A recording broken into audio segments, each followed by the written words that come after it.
పూర్తి వివరాలు చూసే ముందు మా ఛానల్ ని సబ్స్క్రైబ్ చేయడం మర్చిపోకండి. శ్రీ గురుభ్యో నమః. శ్రీ మహాసరస్వత్యై నమః. ఓం నమః శివాయ. నారాయణ శాస్త్రి ఆస్ట్రాలజీ ఛానల్ వీక్షిస్తున్నటువంటి ప్రేక్షక మహాశీలకు స్వాగతం, సుస్వాగతం. ఈరోజు మనము 2025 సంవత్సరం మార్చి నెల 16వ తేదీ నుంచి 31వ తేదీ వరకు కన్యా రాశిలో జన్మించినటువంటి వారికి ఏ విధంగా ఉందో తెలుసుకుందాం. కన్యా రాశి వారికి జరుగుతున్నటువంటి గ్రహస్థితి కనుక పరిశీలిస్తే దాదాపుగా అనుకూలమైనటువంటి గ్రహస్థితి. ఒక 90% అనుకూలమైన ఫలితాలే కనిపిస్తున్నాయి. ప్రధానంగా కన్యా రాశికి రాశ్యాధిపతి అయినటువంటి బుధుడు మీ రాశికి 7వ స్థానంలో సంచరిస్తున్నాడు. 7వ స్థానం అంటే ఏమిటి? మీనరాశి. రాశ్యాధిపతి 7వ స్థానంలో సంచరించేటప్పుడు, నీచంలో సంచరించేటప్పుడు వ్యాపార యోగం అనేటటువంటిది కలుగుతుంది.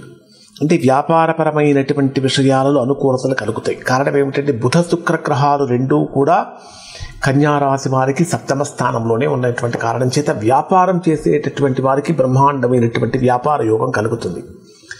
కానీ జీవిత భాగస్వామి యొక్క ఆరోగ్యం విషయంలో కన్యా రాశి వారు కొద్దిగా జాగ్రత్తలు పాటించాలి. 7వ స్థానంలో బుధుడు నీచంలో ఉంటాడు. అలానే మీ జన్మరాశికి ద్వితీయ స్థానాధిపతి, ధనాధిపతి మరియు భాగ్యస్థానాధిపతి అయినటువంటి శుక్రుడు కూడా 7th హౌస్లోనే ఉంటాడు, ఎగ్జాల్టేషన్లో ఉంటాడు.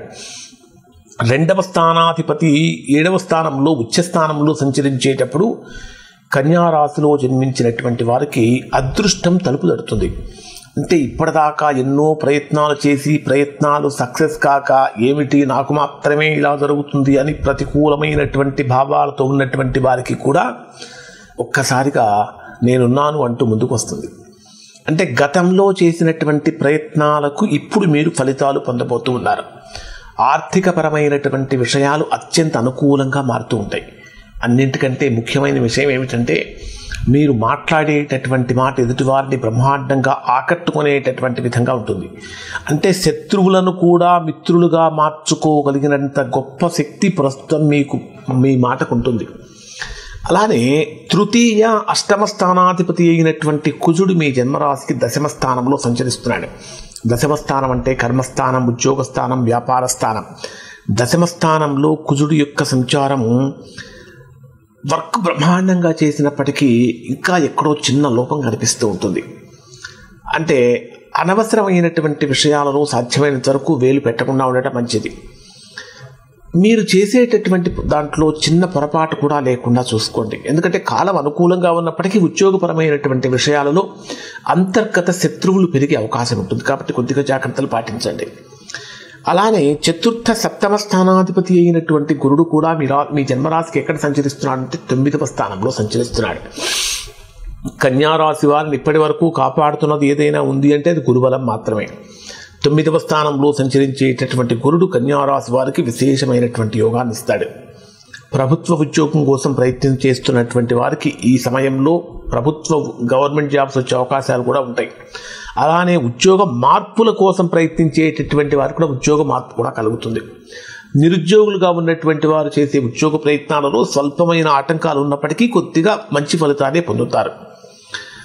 ఇక్కడ మీ రాశికి 6వ స్థానంలో సంచరించేటటువంటి శని మార్చి 29వ తేదీ రాత్రి 10:58 మీ జన్మరాశికి 7వ స్థానంలోకి వెళ్తాడు.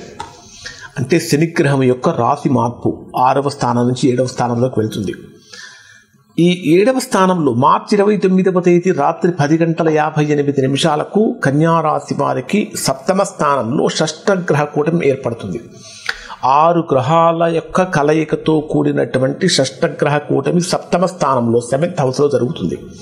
7th హౌస్ అనే దేనికి సంబంధించిన స్థానం? కళత్ర స్థానము లేదా భర్తృస్థానం అంటాం. అంటే భార్యకు లేదా భర్తకు లేదా వివాహానికి సంబంధించిన స్థానం.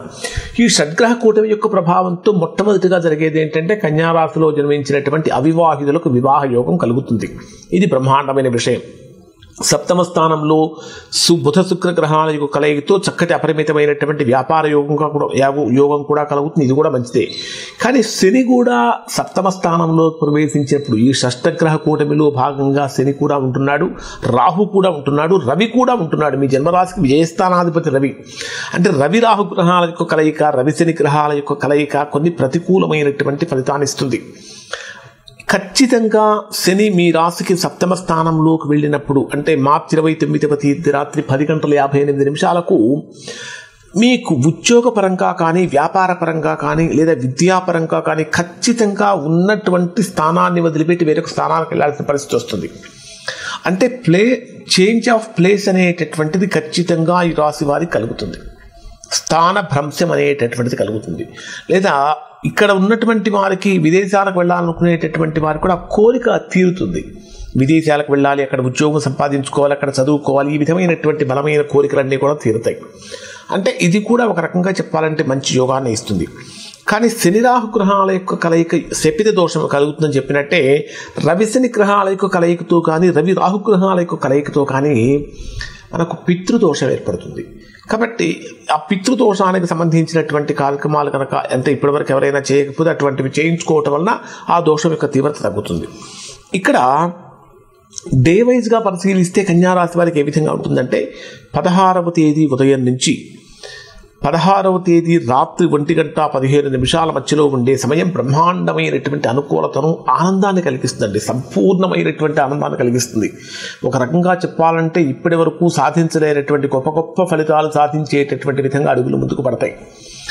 16వ తేదీ రాత్రి 1:15 నుంచి 18వ తేదీ రాత్రి 12:36 మధ్యలో బ్రహ్మాండమైనటువంటి ధనయోగం కలుగుతుంది. వాక్స్థానం బ్రహ్మాండంగా ఉంటుంది. వాక్స్థానం బాగుంటే అన్ని స్థానాలు బాగున్నట్టే. ఇక్కడ మీకు వాక్స్థానం బాగుంటుంది. కుటుంబపరమైనటువంటి విషయాలు చాలా శ్రద్ధ తీసుకుంటారు. బ్రహ్మాండమైనటువంటి అనుకూలత కలుగుతుంది. ఆర్థికంగా రావాల్సిన ధనం చేతికి అందుతూ ఉంటుంది.